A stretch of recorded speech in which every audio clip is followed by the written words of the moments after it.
Hello and welcome to video lecture series in political science.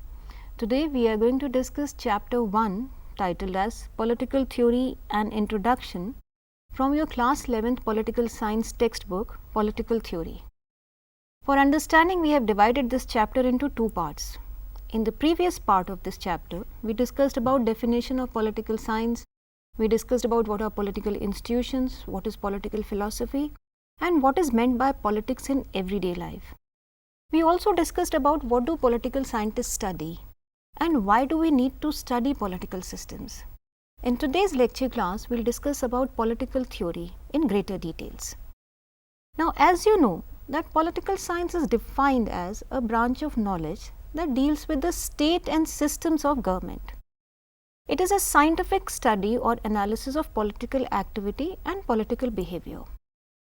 Now, after looking at the various ways in which these terms such as political science, political institutions or political philosophy and politics are defined, let us understand why do we study political theory and what do we study in political theory. Political theory as a subset of political science attempts to or tries to analyze some basic questions.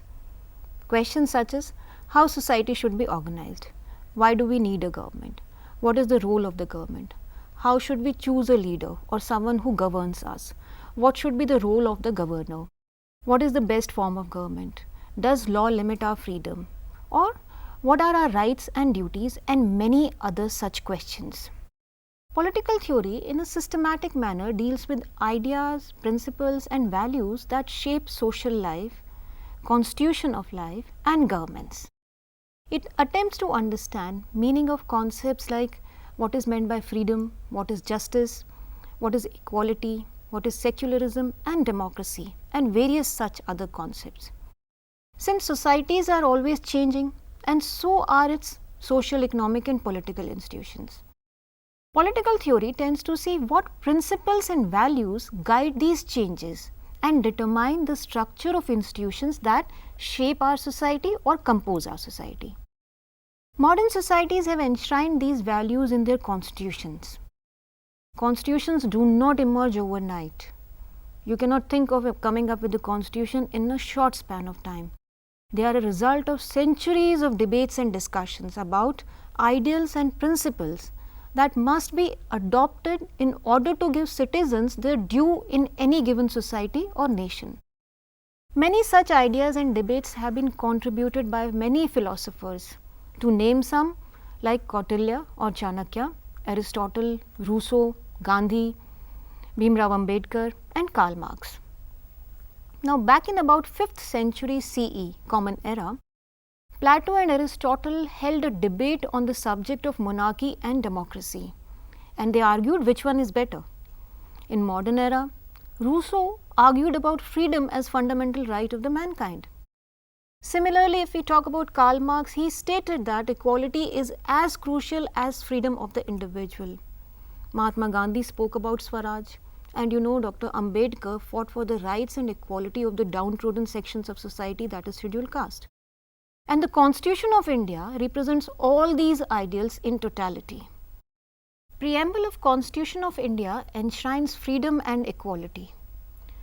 The chapter on rights of individual abolishes untouchability in any form, in theory or practice.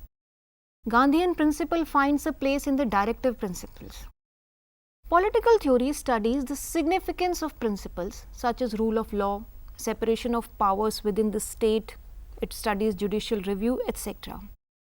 Political theorists also reflect upon the current political experiences, the identity trends and the possibilities for the future developments.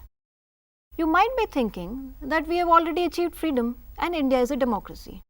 So, is political theory still relevant? Why do we need to study it? The answer is yes, it is still relevant.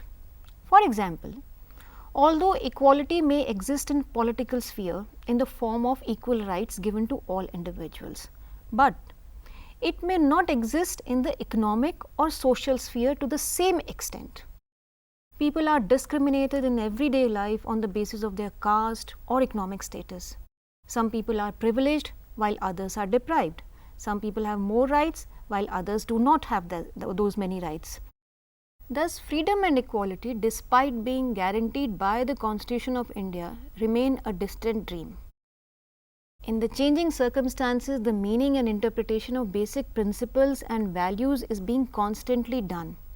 For example, the right to life has been interpreted by the court now to include the right to livelihood, the right to information also, right to education and right to food security.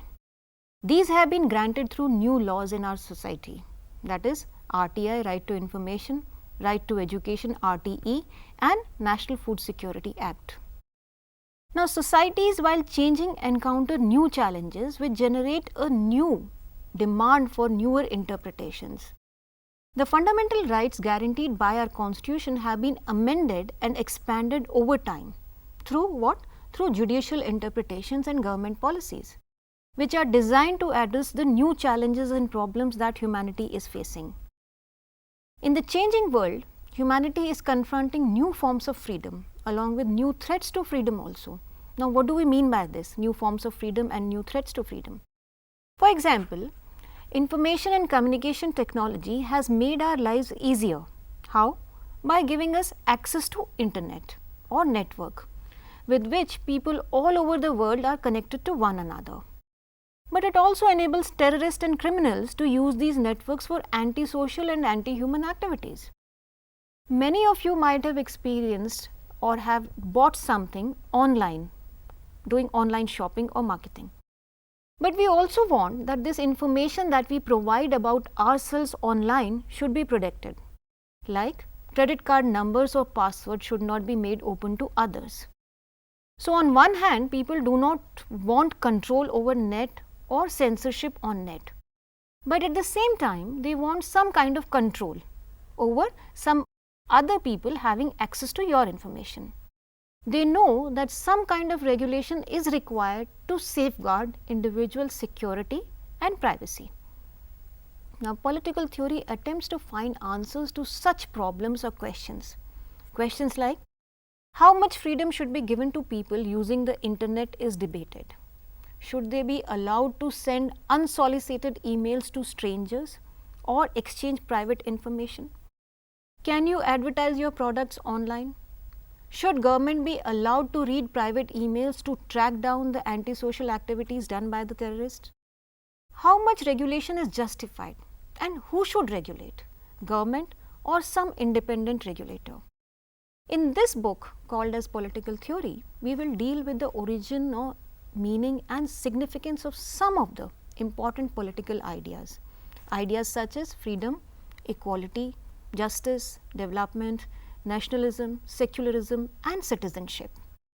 One important aspect of all these concepts that we are going to study in political theory is that these concepts are contested concepts. What do we mean by contested concepts? Contested concepts mean that there is no single definition of these terms or concepts. Political scientists or social scientists do not have an agreement over how to define these concepts. Say for example, how to define secularism or for that matter how to define religion. Political theorists debate and clarify the meaning of political concepts by looking at how they are understood and are used in ordinary language in everyday life. They debate and examine diverse meanings and interpretations of these concepts in a systematic manner. Like, if we talk of equality, what is equality? When is equality of opportunity enough? When do people need special treatment to be treated as equal? How long should such special treatments be given? Say for example, reservation for how many years? Political theorists argue and debate about everyday perceptions, opinions and possible meaning of these concepts and identify various ways in which these principles can be ensured, and they guide and feed policy options available to the government. Now, let us look at the importance or significance of studying political theory or why we need to study the political theory. You may think that political theory is suitable for politicians who are into politics, or it is important for bureaucrats who make policies.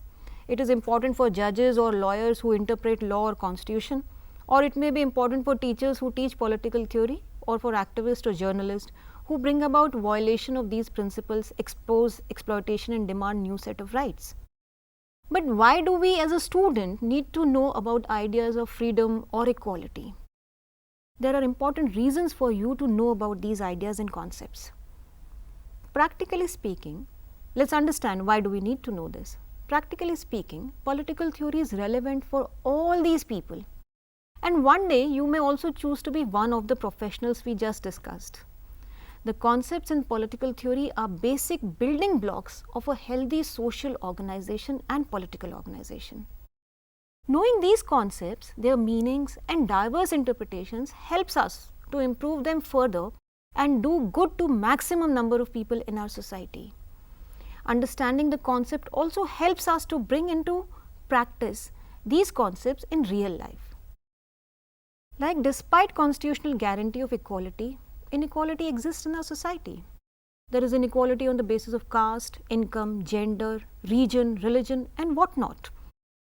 Some members in the society do not have access to basic minimum, while others are having a privileged life. Despite that, the Indian Constitution guarantees the right to primary education.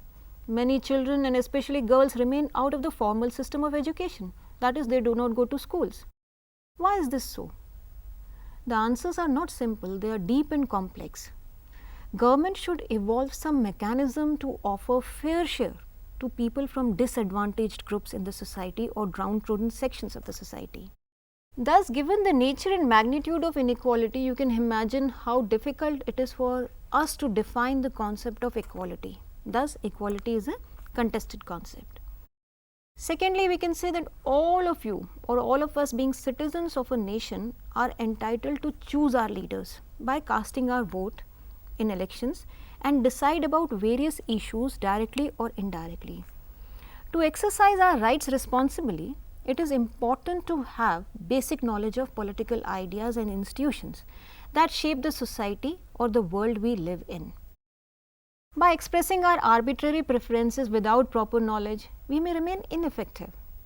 If we are thoughtful and we act responsibly, we can use our right to vote to our best to form best governments or desirable governments that ensure our advancement.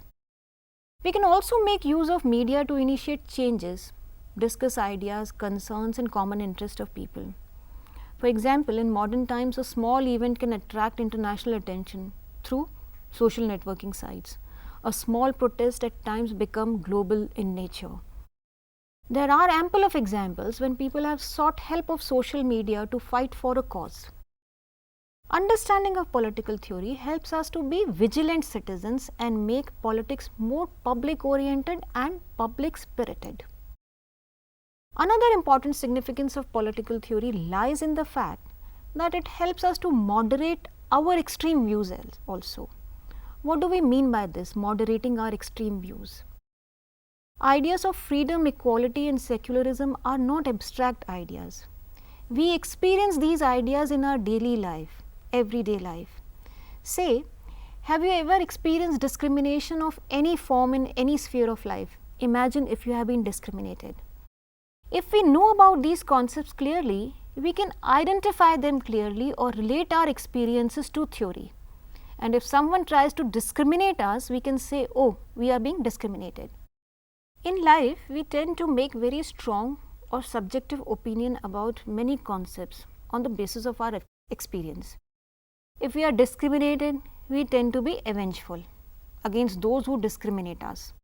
But if we are privileged, we refuse to listen to anything even justified against us. A fair understanding of political theory helps us to form objective opinion about these values and moderate our extreme views. If we come to know about our rights, we also come to know what are our duties towards other people and our nation. Political theory also exposes us to systematic thinking about justice, equality. It refines our ideas in a formal fashion, in an academic fashion. All of us enjoy debating. We enjoy debates and discussions. You might also be participating in some discussions on the issues pertaining to politics in your school and colleges. All of us have opinion on what is right and what is wrong, what is just or unjust, what is reasonable or not reasonable. Knowledge of political theory helps us to debate rationally and communicate effectively to people. It helps us to form unbiased, objective opinion about issues and various concerns. It will help you to challenge taken for granted notions in society and see beyond what is observable. You might think difference between rich and poor people are obvious, but political theory will help you to understand the concept of inequality, exploitation, subjugation, and how it emerges from various other factors. Let us summarize what we discussed in this lecture. In this particular lecture, we discussed about political theory in detail, which means what do we mean by political theory, or why do we study political theory, and what do we study in political theory. How does political theory help us and bringing political theory into practice? This is beginning of political science for you, and this is the first chapter of your textbook called as political theory. Enjoy reading this chapter. Thank you.